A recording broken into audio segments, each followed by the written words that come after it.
Hello and welcome back to the Wheel Talk podcast. My name is Abby Mickey. We are here to talk about the World Championships, road race, and time trial, and I am absolutely thrilled to be joined by my whole crew, my favorite people. Loren Rowney, hello. Hello, the gang is back together. Well, the band. Finally.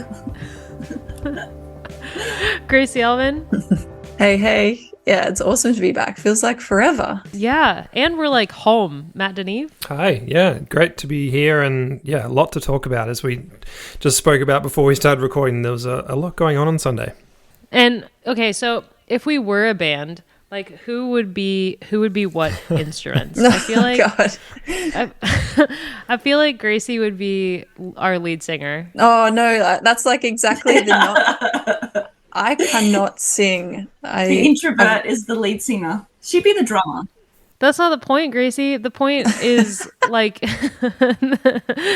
no, none of us, well, except for Matt. Matt is the exception of instrument playing and singing, but the rest of us, it's all just like fun and games. Matt, what would your primary instrument be if this was a band? I'd probably be happy just standing at the back playing bass or something like that. Just, do my thing, keep things together. Let everyone else do the fancy stuff. I want to see you do a Haim style bass face, please. Right now, if you're gonna be the bass. No chance right now. But yeah. Loren, I could see you playing guitar. Really, I was going to say my musical talent probably extends to the triangle, but yeah, that's a huge compliment. I wish. You're both missing the whole point of this exercise. Okay, guitar, definitely. Yeah, I can do that. Okay, cool. I've got drums, and I'm putting Gracie as our front woman. So all right. Well, we're not going to sell any tickets, but no worries.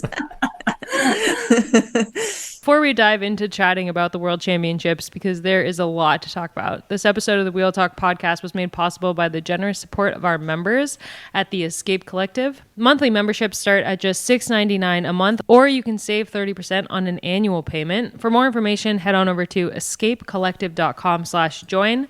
That's escapecollective.com/join. And thank you so much to everyone who's already a member. It's an awesome little website with some great content on there. So check it out. One of the coolest things about the community is the Discord that you get access to if you're a member. And it's really cool jumping in to the Discord and diving into those channels that are dedicated to live racing. So watching the race on Sunday night with the Escape Collective members was really cool. Lots of back and forth about what was happening in the race.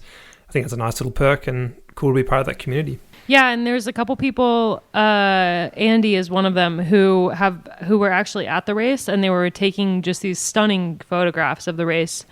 So you kind of also get like a little bit of on the ground feel from the Discord, which is really cool. And everybody on there is always just super keen to talk about really interesting stuff. I mean, sometimes people on there like catch news items before we do as well, and are talking about stuff in the Wheel Talk channel on the Discord, which is really cool. I'm a big fan of just the entire Discord community. There's like people talking about their kids on there. There's people talking about music on there. It's just like it's like social media. If social media was like blocked off into topics that you're interested in, and then everyone was nice. Wholesome social media. Yeah, it's actually pretty good. I'm pretty impressed with that. All right, you guys want to talk about? Matt is cracking his neck in anticipation That's right. of talking Get about ready. the World Championships. I was going to just dive right in and start with the road race, but I think we should kind of build up to that. And I also think that there are some talking points from the TT worth discussing before we dive into the road race. So let's start with just a brief mention of the time trial that happened on Thursday, won by Chloe Dygert in, maybe it's not an upset, but Marlon Reusser, we're going to talk about her, had a rough day on the bike, as you do, but you never want it to be that day. The heavy favorite going into the race, she didn't look super comfortable from the beginning. She was moving her upper body around a lot. I think it's pretty easy to tell when a time trialist is on a good day because they're really, really steady and clean and streamlined, and she really looked uncomfortable from the beginning. And then the camera panned to her at one point, and she just was fully sitting up and then climbing off her bike and sitting on the ground. So she ended up DNFing the race, and Chloe Dygert took the win by 6 seconds over Grace Brown. Amazing ride by Grace Brown. And Christina Schweinberger took third, which is another incredible ride, almost a minute and a half down. So a huge gap from second to third, but pretty close there in the top 2 steps. What do you guys want to start with? Do we start with Reusser, or do we start with the podium? I think you have to start with Reusser. Yeah. So much. Yeah. There's a lot to unpack, but Reusser, I think she said afterwards that she knew she wasn't going to have a good day, and she felt kind of compelled to ride anyway because she felt a sense of responsibility to her team and to her support network and all of that. And I have a lot of respect for her in the way that she conducted herself afterwards, and that she was very honest about how it just wasn't her day and how she just mentally wasn't in a good place, and she didn't try to make excuses. She just owned up to it, and it was very straightforward, and I really liked that. Yeah, I agree. I think it could have been quite disrespectful if she hadn't given a good answer as to why that had happened. But the fact that she brought up some mental health challenges and just, being really burnt out, I think that was really important to set the tone and to, not show disrespect to the other competitors if she wasn't going to win, because otherwise you would expect someone to at least just finish even if they weren't going to have their best day. So the fact that she couldn't even finish at all is telling that she was, struggling quite a lot. So it was also good that she was able to follow up with that honesty. Yeah, and I think the difference between a road race and a time trial is, like we always say, it's a race of truth. You can't hide, but that's interpreted in many ways. Like the TV camera is on you. I think if it was the road race and she'd faded out, people would have been like, oh, Roos is not having a good day.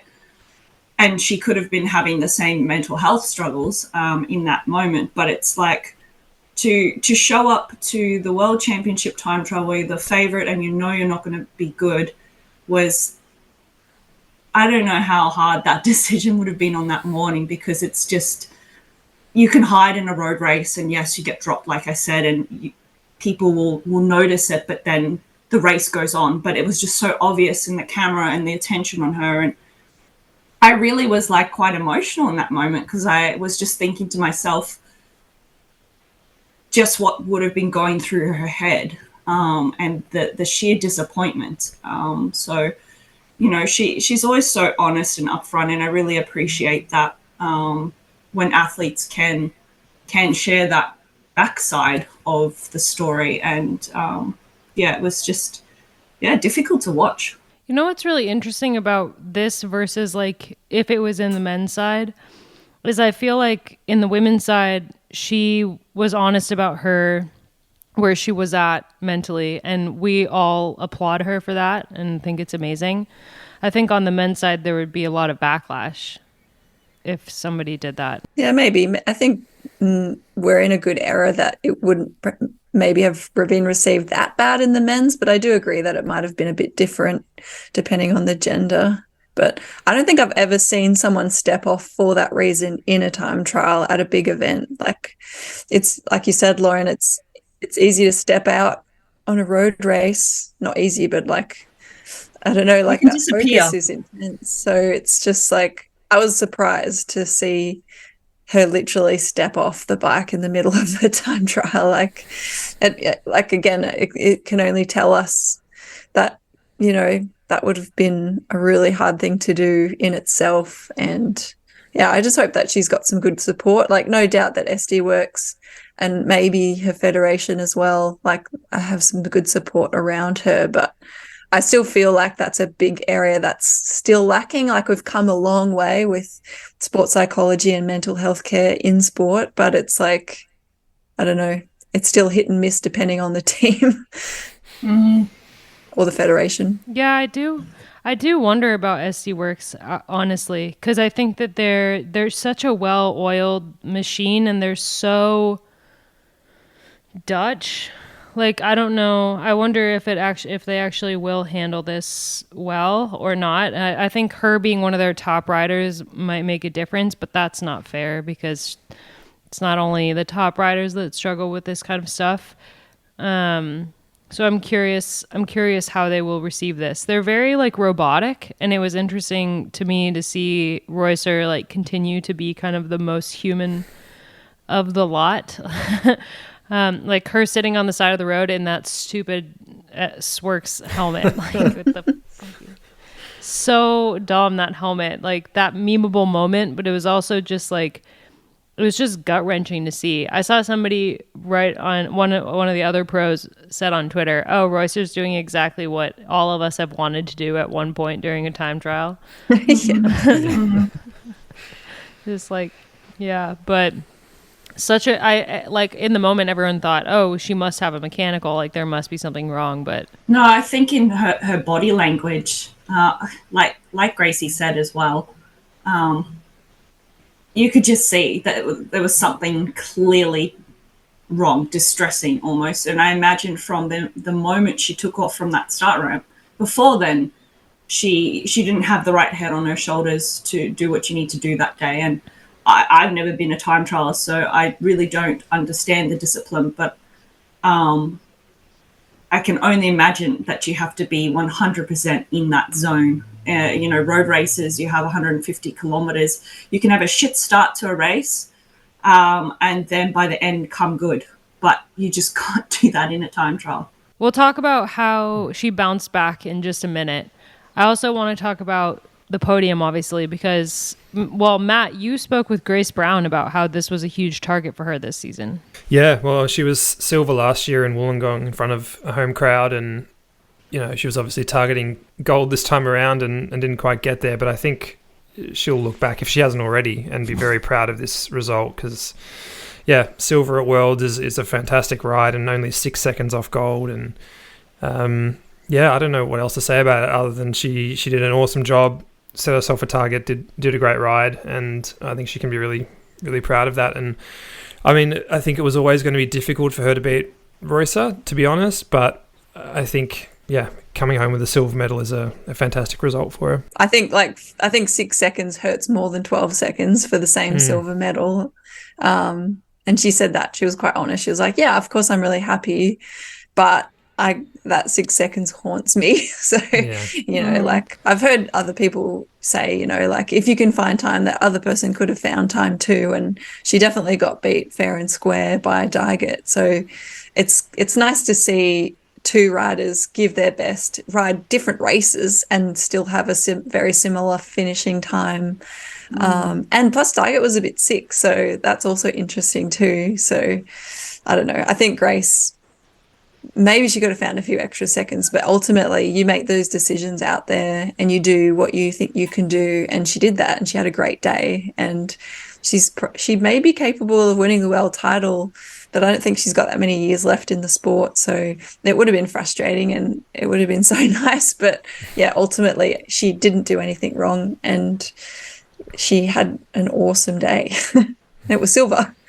Yeah, Dygert had an incredible ride, especially considering that she had the team released a statement before the race that she had a respiratory infection that sounded a lot like they were making excuses before the race even started, but then they didn't need them because she really just, from the beginning, she set the fastest time and nobody could really come close until Grace went off. And yeah, had Reusser been on her normal form, we'd probably be having a really different conversation. But Chloe Dygert to win the World Championship jersey after everything she's been through, I was surprised she wasn't. Well, I mean, I guess I wasn't surprised knowing Dygert, but like if it had been any other rider to have been through everything she's been through since she won in 2019 in Yorkshire, to like have her crash in 2020, have Epstein-Barr, like the failure that was, well, failure like in quotes for her, the Olympics in 2021, to kind of come back and be able to take that title this year, even while she's sick, is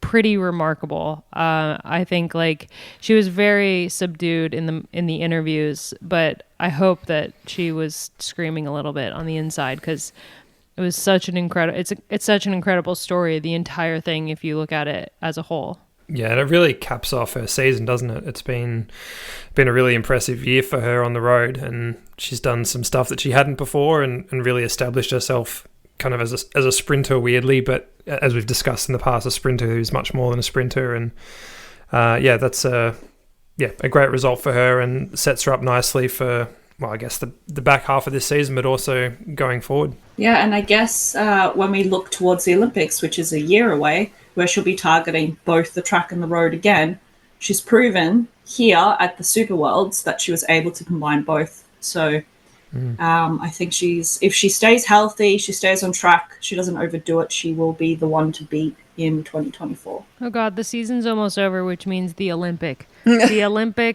year will begin soon. I'm not ready.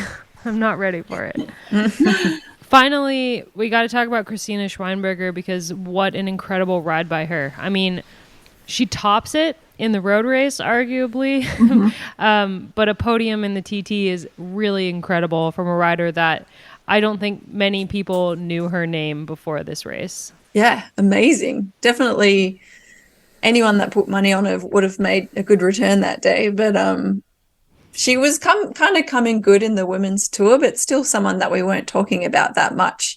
So yeah, out of the blue almost. So I think I need to go back and see some of her results this year and see where she's been hiding. But yeah, it's cool. Like, I think too, no disrespect to her, but there was plenty of riders that had a bad day as well in the time trial.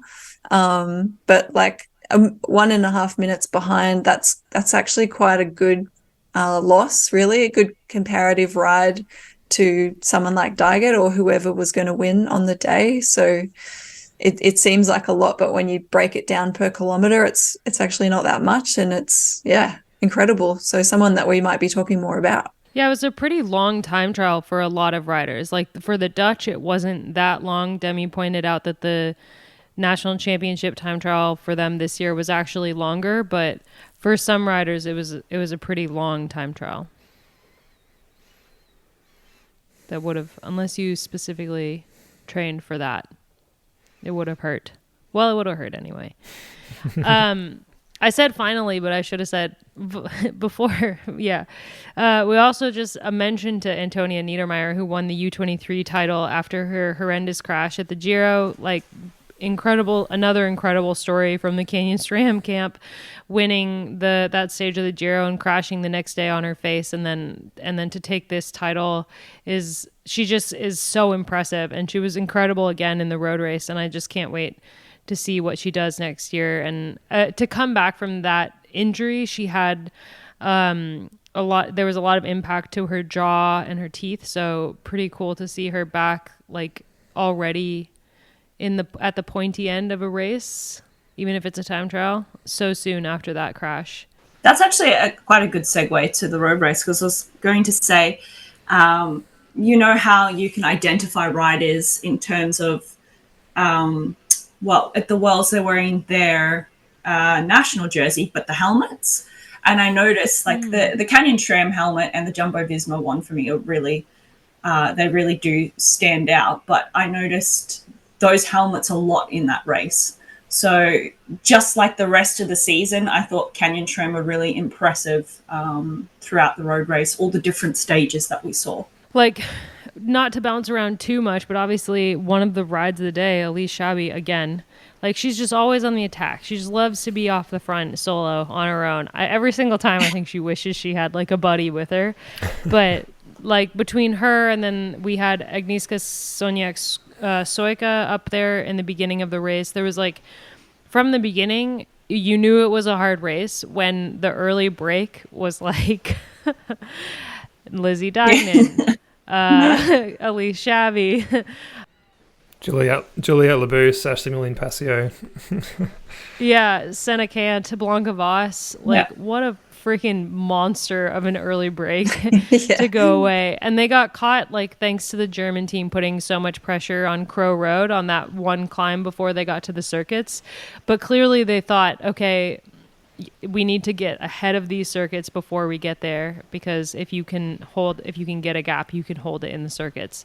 And it didn't work out, but it was still pretty cool to see riders like that kind of going for it early on. I thought it was a brilliant tactic, and I was like, oh, we're going to see a repeat of some of the races before. You've got some really good names that maybe people haven't necessarily picked as the winners, but someone like Deignan, who can go really long because she's been doing this for 16 years or something now.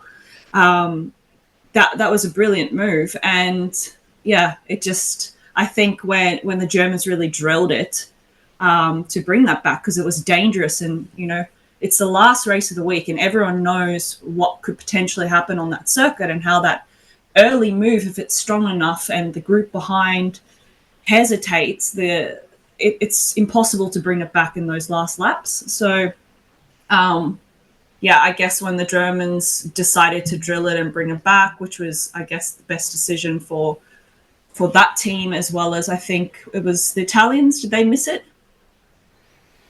Mm-hmm. Yeah, Italians and Australians missed it. And the Australians, and that part of the race is what determined the rest of the race for a lot of people. If you had mechanicals in that moment, I think Alex Manley got caught out, I think somewhere around Crow Road, and that was it. It's kind of game over from that point for a lot of people. Yeah, there was a huge split thanks to that pressure put on by the German team. And like, it was such a brilliant moment of the race for the Germans to use their strongest, their asset is climbing at the moment. They have such strong climbers on the team. So to use Crow Road as their spot to both put pressure on the peloton, but also close the gap to that group that was out front, it was, yeah, really smart. There were so many riders that got caught out. Like Voss got caught out at that point. Corinne Lebecki was out. Oh yeah, so we're gonna talk about Worlds, but I feel like since I just mentioned Corinne, EF is like slowly trickling out their roster for next year as they're like a brand new team, and Corinne to EF is that's a move. Yeah, going home to an American team. Yeah, I'm excited about it. I'm excited for her. It makes sense, actually. If she wants to step back into more of a leadership role, like when she first went to whatever DSM used to be called. I can't even remember now. Sunweb. Was it Sunweb when she went to it? Yeah. Yeah. But on that note, I just want to jump back actually to the Germans, because what they did was like, okay, so they brought back the threatening break, but then when we were on the circuits, Lippert was isolated and she didn't have any teammates. She wasn't on the day of her life, clearly, because she finished in that second group, I think. The big group that came in. I'm not sure if she was in that group. But yeah, then she had no teammates. And we saw how important it was definitely in the women's race to have the numbers. And because Kopecky is just, we'll have to talk at length about her, just so phenomenal. She had one teammate who had a fantastic day and just did so much work. I was super impressed with Justine Herica, I think you pronounce it. Yeah. But if you didn't have teammates there, it was like kind of a gamble of what you could go with and what you could shut down. And I mean, Kopecky was just on it the whole time. But if you didn't have the support there, I mean, the Dutch had 5 at one point. The Italians had 5. The British had 3. I think numbers were important, but I don't think it was actually as important as we maybe were thinking. I think ultimately it was, if you had good legs, you really just needed to have good legs, because I think I mentioned it at the start as we hit the circuits in commentary, because Lizzie was really in the front a lot and she was rolling turns and she was doing a lot. And so like Kopecky obviously was doing a lot too, but for a different reason. But on this course, you had to override it. Like that's how you were going to be successful, but you had to have the legs to back it up. So we saw a few teams there with numbers and they couldn't back it up because they didn't have the legs. So numbers actually became almost irrelevant in the second half of the laps. The Italians, yeah. The Italians were like, I mean, we had Balsamo on the attack. We had, Cicchini. At one point, Soraya Paladin was on the attack. Cicchini was on the attack, and it just came to nothing because when the move eventually went, they were nowhere to be seen. Going back to Gracie's point, I guess, yeah, if you do survive to the circuits, you don't have the greatest legs, and it's pretty obvious from the start, like with the interview with Grace Brown, I think she's the one who said already halfway in the first lap, she's like, dear God, we have to do 6 of these. And they were tailgating a lot. So you're almost just to try and put yourself in the race, like Elena Cicchini, I was surprised how well she did, but she just decided to go for it. And then if you get dropped, you get dropped, rather than just waiting till you get dropped, if that makes sense. So I think that if there's a course that every other race had a solo winner and it's not a big climb, that really tells you that you have to be in the front of the race the whole time, if not off the front. And like Kopecky wasn't afraid to do it, and she obviously, it paid off for her, but Lizzie wasn't afraid to do it. I was really enjoying watching her race. Who else? And Vollering, I think she was playing it the most cool out of all of them, but she was still putting herself up there in good position for those important moments on the course. Sile.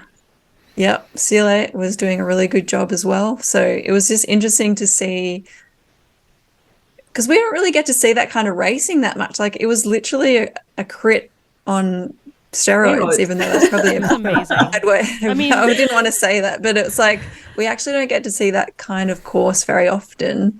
And actually having radios wouldn't have made much of a difference either on that course. So that was also interesting, because, you know, we always talk about that too. Like, do radios make a difference at Worlds? Like, should they have them, or is it better to not? But I think on this course, it wouldn't have made much difference at all.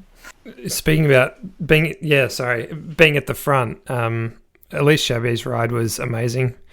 You know, we've touched on her briefly already, but the fact that she was in the early move, got brought back, attacked as soon as they hit the circuits, got brought back, and then I think she attacked with 74 Ks to go, was out there on her own for 60K, benefited a little bit from the attacking and kind of sitting up behind, but just rode an awesome tempo throughout, and then held on for 7th. Is a fantastic ride in its own. But also, it's interesting to me that it really reduced the pressure on Marlon Russo behind, and I think we need to talk about that, because I think, you know, Royce obviously had that bad day a few days earlier, and she was able to bounce back and end up finishing 4th in the day. But I think having Chabier up the road really helped her out. Yeah, just mentally taking the pressure off her, even if it didn't help physically, because I don't know how much her being up there impacted like the tactics going on behind. I don't think they impacted it much. I think that the group back there was so strong and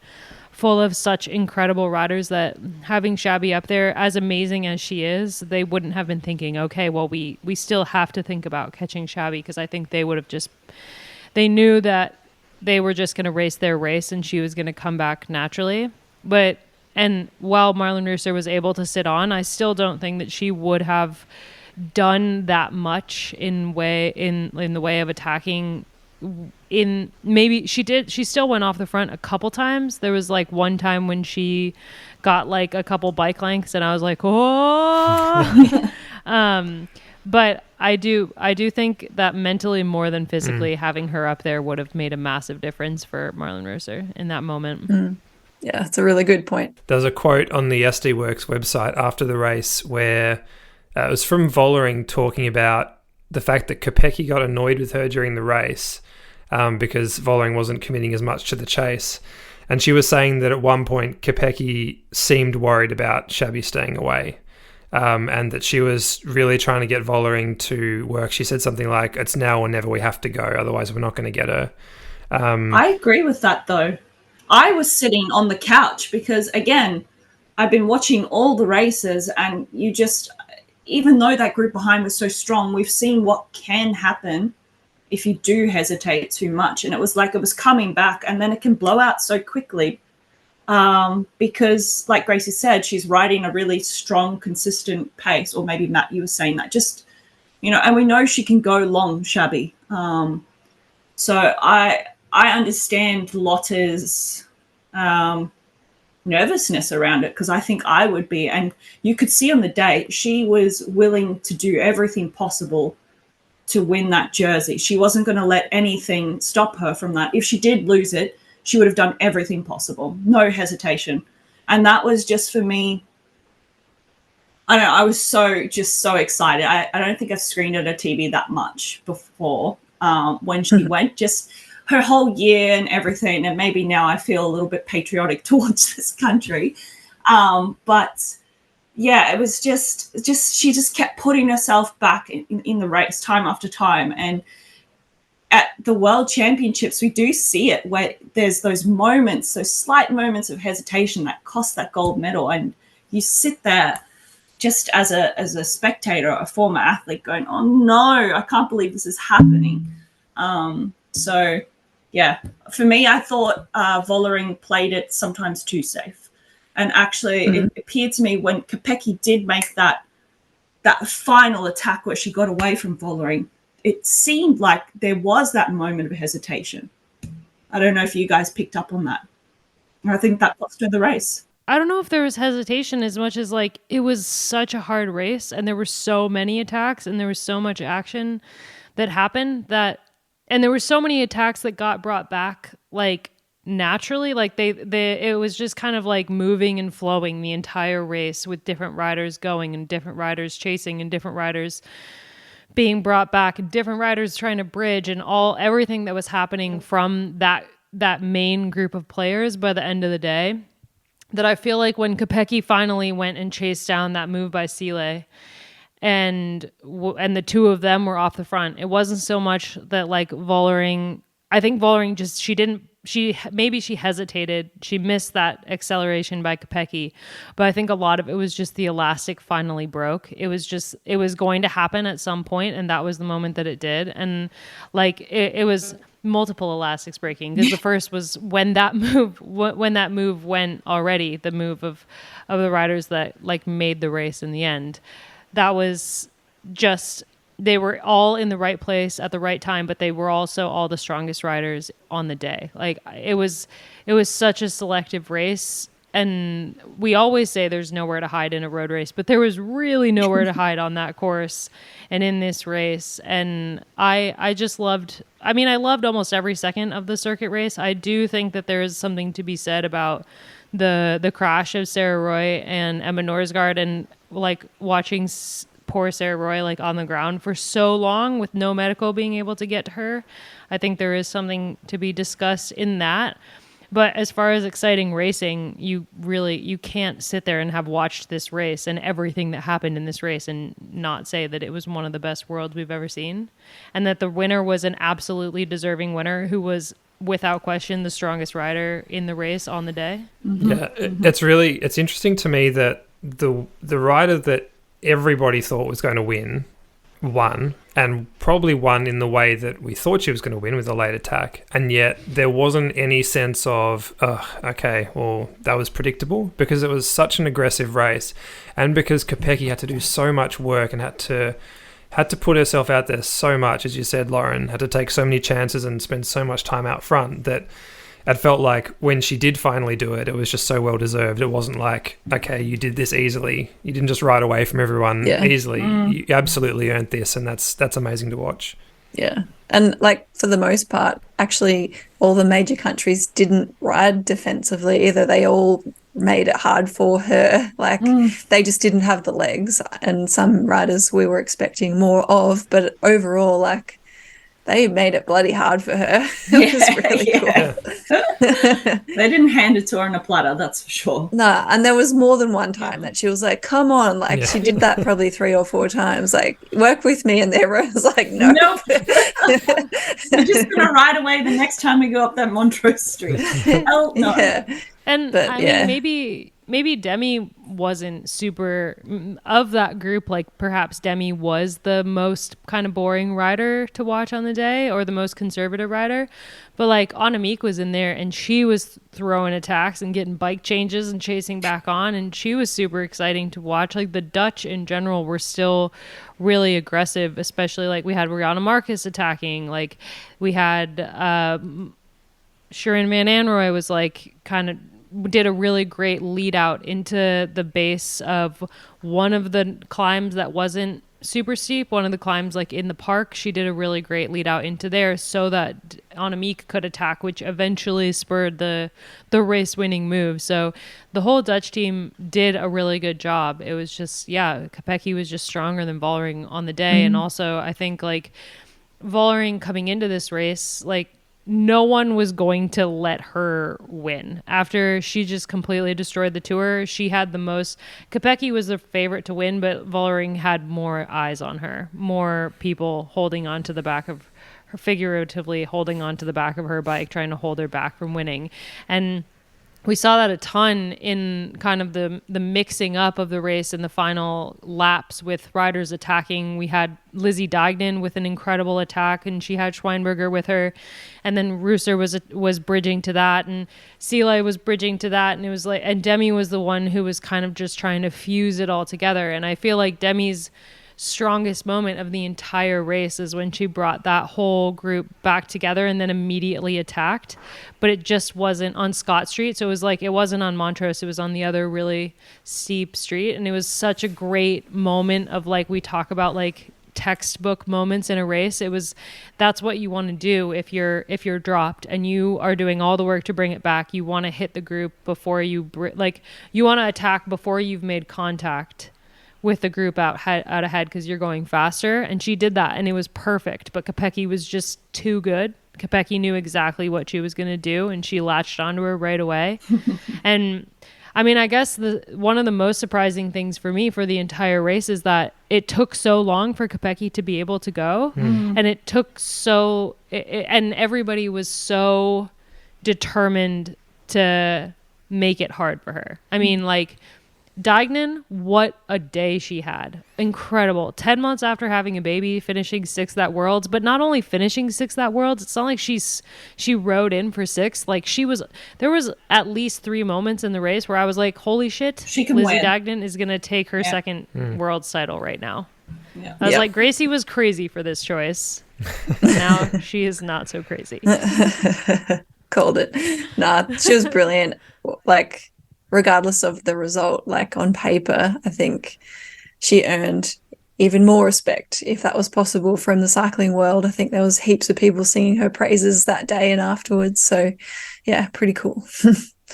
She's just a racer. That's Lizzie. Yeah. And she's been working so hard this year as an amazing teammate on Little Trek, and she's just been doing this so long that she knew that day was going to be a good day for her. She'd been preparing for that World Championship. And I mean, man, to see her, I don't want to jump too far ahead, but to win gold in Paris next year would be... Yeah. I would probably cry. I would definitely cry if she won gold, especially after, like, the last time she was on the Olympic podium, was that in London when she was second behind Voss? She's lived a whole life since then. Yep. Yeah. I don't think she was the leader either as well at Worlds. I think that she was actually riding in support of Henderson and Georgie. else? Georgie, yeah. So they just didn't have the best days, bit of bad luck as well. And it's just cool to see her pivot and just, like you both said, she's a real racer, and we've talked about that before. It's cool to see that in action, especially without radios. It's really cool.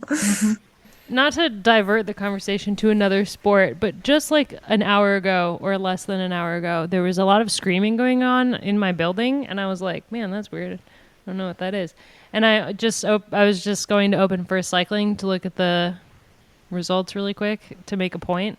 But Spain won the semifinal for the World Cup an hour ago against Sweden. So no wonder people were screaming. One of the other biggest, well, arguably a bigger sporting event going on, especially with 3 Australians on the podcast. Oh my God. It's been like, I had goosebumps. I was watching the shootout the other night, and I was just like, I couldn't believe what I was watching. I don't know. The crowds, the excitement, everything, just people so behind women's sport. But I read something on LinkedIn today, and a woman was saying she doesn't want to hear anymore, women's sport has arrived or this and that. She wants to hear we need to invest in women's sport now. Yeah. I mean, this is the moment. Look around. Yeah. I love this moment. Sorry, the point I wanted to make before I got totally derailed by the internet was about Lizzie and about her performance. I feel like there's something to be said about the Tour de France Femme being 2 weeks before this and riders coming into form like after that race just in the right time. Lizzie obviously was riding in support of her team in the Tour de France Femme, and Christina Schweinberger was there with Phoenix Deceuninck as well, where they had an incredible week, that team, with a stage win and just some amazing performances. So I feel like, the two of them may have been two of the riders that benefited from that load, and then having 2 weeks to kind of bounce back from that and have an incredible day. I think Grace Brown as well, like she was good, okay, in the Tour de France. Like she had a good time trial, but she wasn't impressive. She wasn't a name until the time trial that you were really going, oh, wow, like this rider's been really impactful in this race. And then she was flying at Worlds. And then you had the opposite with some riders who were flying. And we did speak about this in the preview, how it would impact some people, because even Demi said herself, since winning the Tour de France, it's been really hard to gather the motivation for this championships. So to walk away with a silver was pretty impressive. Just on Vollering, the finish is worth talking about. Her catching Sile just before the line. Yeah, just brutal finish for Sile. But I thought that was quite impressive from Vollering, given how badly she was cramping up with like 8Ks to go. And I wonder if that was part of her, we were talking before about her hesitating a little bit to follow Kopecky. I wonder if that was part of it. But the fact she was able to actually, put in that late surge to catch Sile was actually quite impressive, given how bad she looked with 8Ks to go. Her and Royce are like chasing down poor Sile, like out there in no man's land after being dropped by Kopecky on Scott Street. And I was just like, please, Sile, like, just ride your heart out, girl. We need it to not be an SD Works 1, 2, 3. Yep. A shout out to Sile as well. So her last 3 Worlds, she's now finished 8th, 5th and 3rd, which is pretty damn impressive. And I think somebody said in the group chat during the race that it was her best race of the year, which, she turned up at the right time and was great. It wasn't like she just sat back as well. I think someone mentioned earlier, just she was there in the moves, she was making the moves, and she was there right at the end in the winning move. So super impressive from her. And I think, she'll be disappointed, obviously, to be caught like that on the line. But I think, with the benefit of some time, 3rd place at Worlds she'll be happy with that. Other talking points. Under 23 champion, Blanca Vas. And Shirin, who wasn't going for the title, got very close. Snaps to Matt for that. Thank you. That's low-hanging fruit. Not really. You said, so hang on, before you go on, there's not low-hanging fruit. You said Van Anrooy is the only one who could win it. And I said, how about Blanca Vas? And you said, oh, yeah. So not low-hanging fruit. The U.S. team, before Chloe Degert pulled out of the race the morning of due to illness, the U.S. team, after she dropped out, they decided to all in for Megan for the U23 title. And then a lot of them had a pretty bad day with luck. Heidi Franz was out with a mechanical like super early, and Megan had an ill-timed mechanical. But it's interesting to see that dynamic in the race and how that's kind of changing things. Because like if you look at like the whole U.S. team, I mean, they probably weren't going to win, but still to have the entire team racing for like a secondary prize definitely impacts how the race is raced. Yeah, and somebody like Niedermeyer as well. We talked about how the German team spent so much energy trying to pull back that early break. Niedermeyer could well have been a contender for that under 23 title potentially, but ended up finishing more than 10 minutes down after putting that amazing effort. So, it is an interesting one how it affects the dynamics of the race. And I think, not an unpopular opinion, but the sooner we can get the standalone race in 2025, the better, really. Do you think that the under 23 category actually impacted the race though this time? I don't think so. I think it was just like the race was too hard for. It was just like the chips fell. Like, Yeah. There was no racing for the title. You were just racing to race, and the strongest U23 rider on the day won the title. But it's still, if you wonder what the U.S. maybe would have done differently had they not been all in for Megan. On like, if you have an entire team that doesn't qualify for the U23 title, you have one rider that's going for that title. None of them are going to benefit by jumping in an early break unless they're trying to get up the road so that Megan can use them later on in the race when she eventually catches back on. But it's not like the same as having Elise Shabby up the road for Marlon Reusser, right? So it's just it's such a weird thing. And I feel like for the US, I guess it made sense. Like if you're looking at the race and you're like, okay, I don't have any riders that are going to win today. Maybe Corinne wasn't feeling super great either. Obviously she got distanced pretty early, so that's probably true. But it's still like, I mean, I would think Megan, she's so incredible, and I might be biased, but she could be at a shot at an elite title one of these days as the years tick by.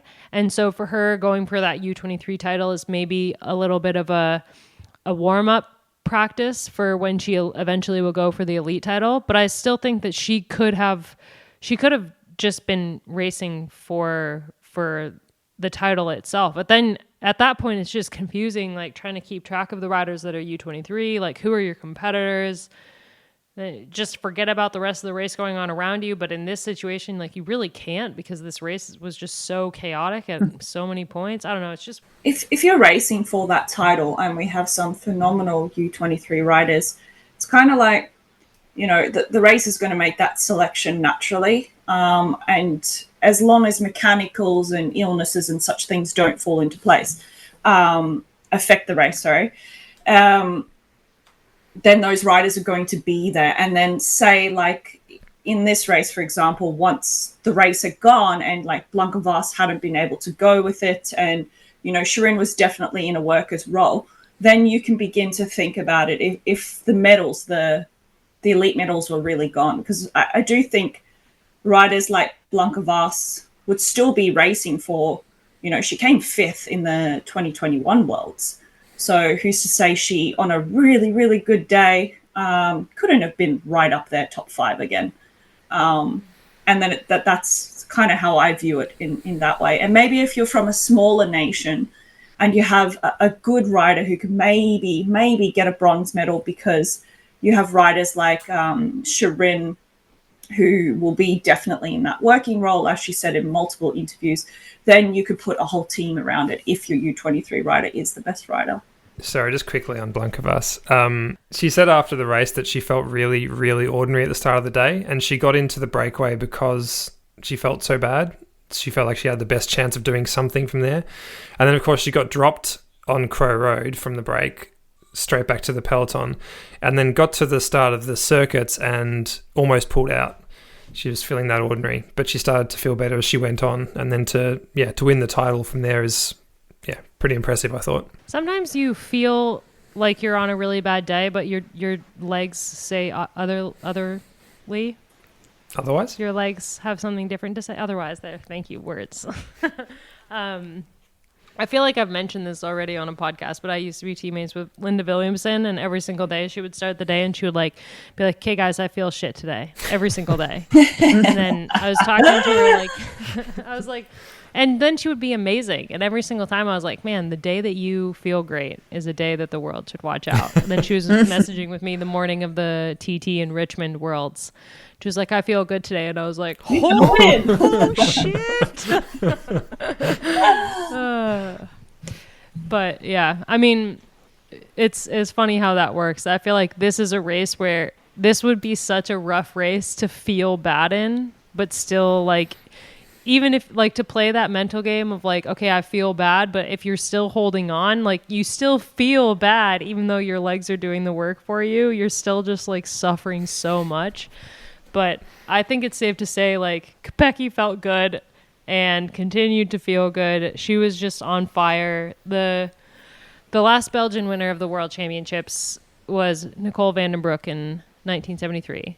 I like that. Years. Yeah. Yeah, I like that she, that that little fact, that little statistic, because Belgium's such a massive country for cycling, and I guess we didn't talk about this because we haven't had like a big Tour de France wrap-up pod, but after the tour, there's a lot to be said about the Lotte Kopecky effect in Belgium and the massive amount of junior women signing up for cycling at the moment because she is doing what she's doing, and people are watching her be this one of the best riders in the world, and she's forcing like this resurgence of women's cycling in Belgium, or a surgence of women's cycling, I don't know.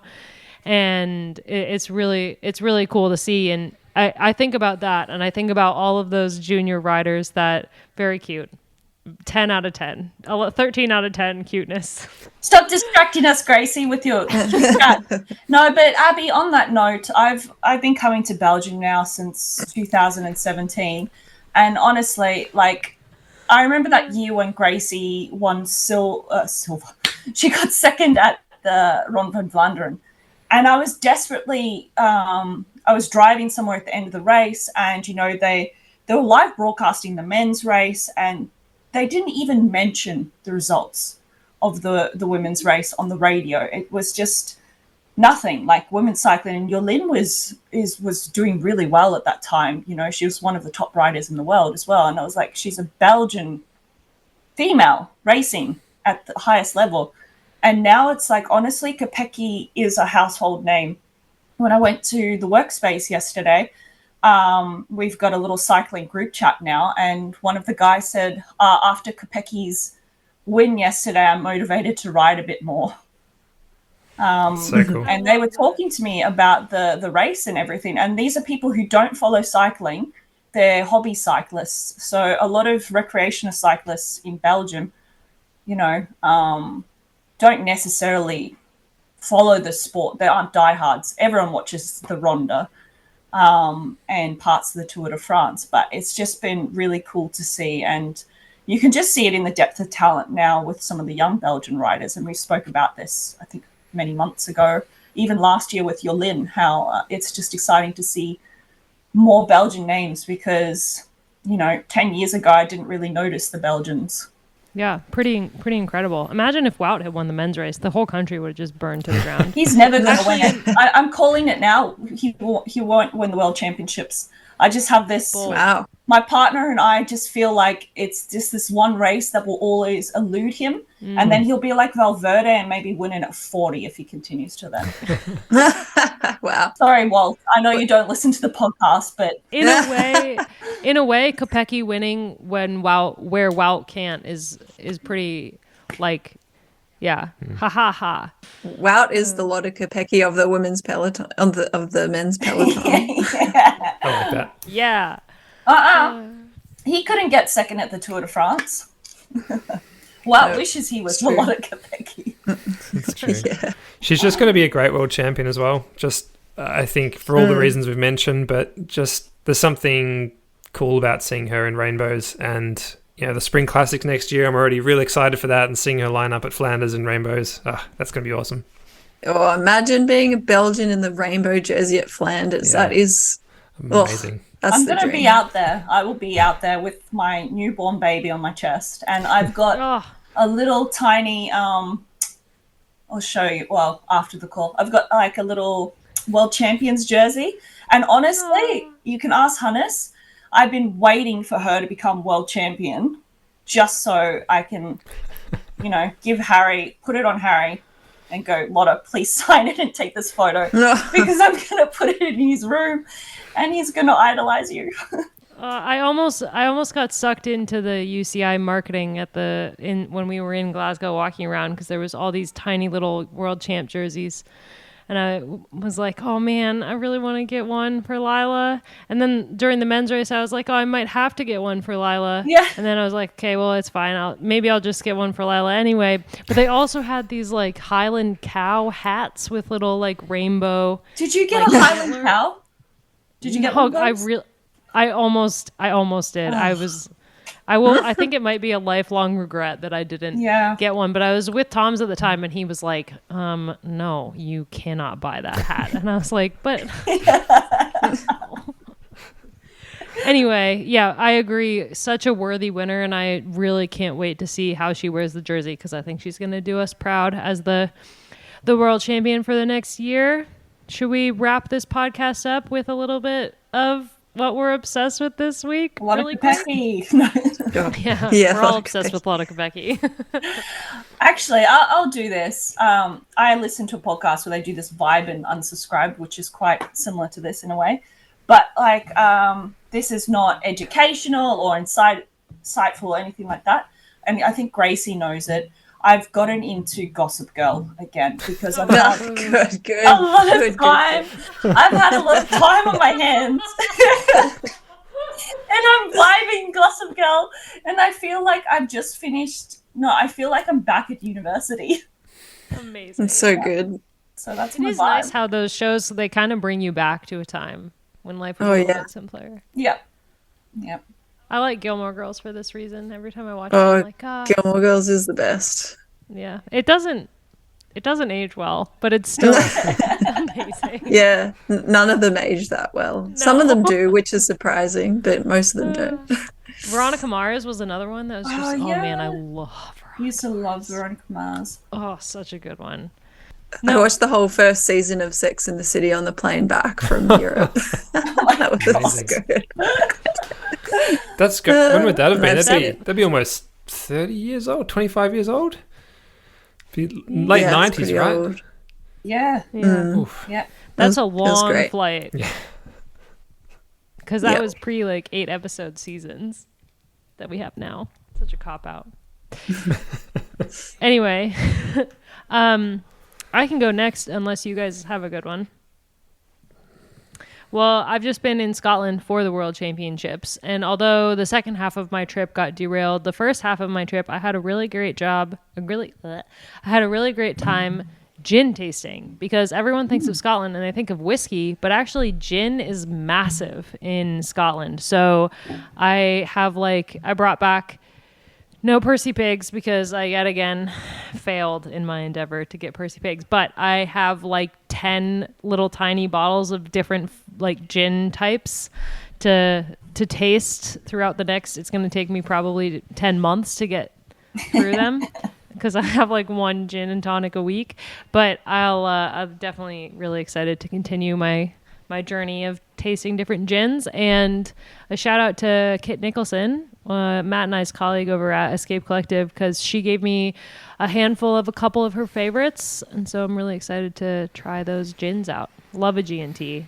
Is Kit Scottish? Yeah. Yes. Kit is a Scottish name, right? Yeah. Does she live in Glasgow? She lives in Edinburgh. Oh, nice. Mm-hmm. That's what I've been obsessed with. Gin.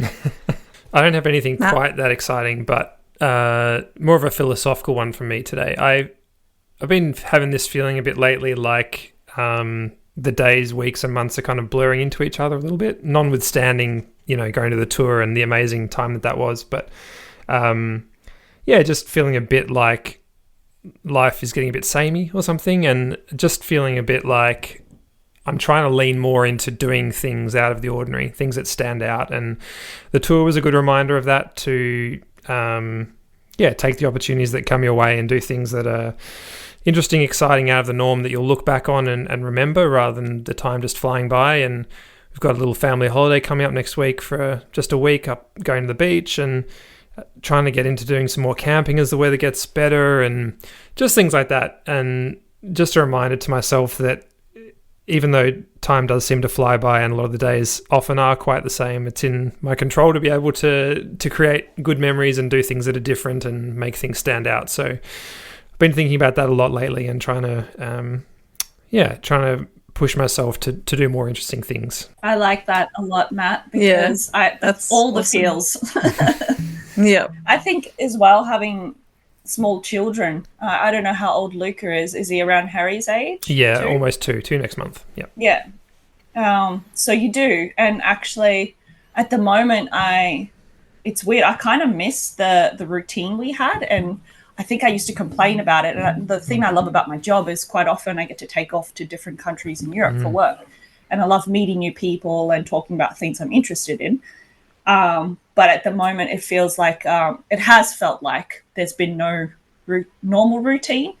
And I realize how much I crave that. But at the same time, I also miss doing things like the spontaneity of life. And when you have a small child, you can't be as spontaneous. And some people might disagree with me, but at least when you're working a normal 9-to-5 job, it becomes a little more difficult. So yeah, I think that's really good. Something I would love to do actually is bikepacking with Harry in the future. I think so good. That and yeah, just being outdoors and camping and things to look forward to.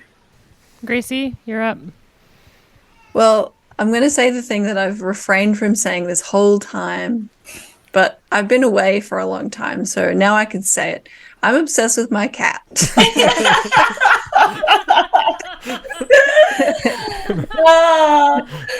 I love it. She's literally the best cat in the world, and I missed her so much. Was she like a bit grumpy on your return because you've been away? No, she's like the most forgiving cat ever. Like she's so affectionate and loving. She's literally been following me around this whole day, like my first full day back, and it's just the best. She's the best, and I'm really happy.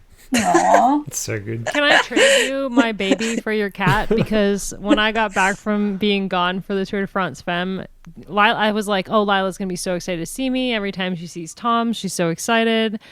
Every time he leaves, she welcomes him back with open arms, literally. She threw a 4-hour-long temper tantrum when I got home.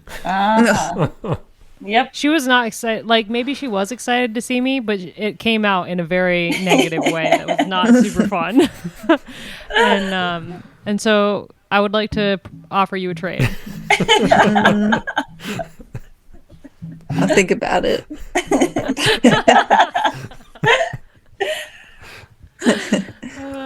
I'll send you a video of her eating ice cream yesterday, and it'll change your mind because it's very cute. Aww.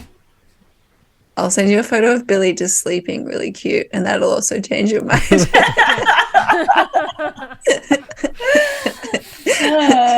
I mean, Billy is very fluffy, like just such a fluffy cat.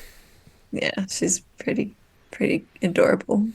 But there is literally fluff everywhere in this house. I need to do a big clean. And the personality backs up the cuteness, because sometimes you get a cute cat that is kind of a dick. No, she's chatty, she meows at me, and she wants cuddles, and she wants to play, and it's just great. I feel very loved by this cat.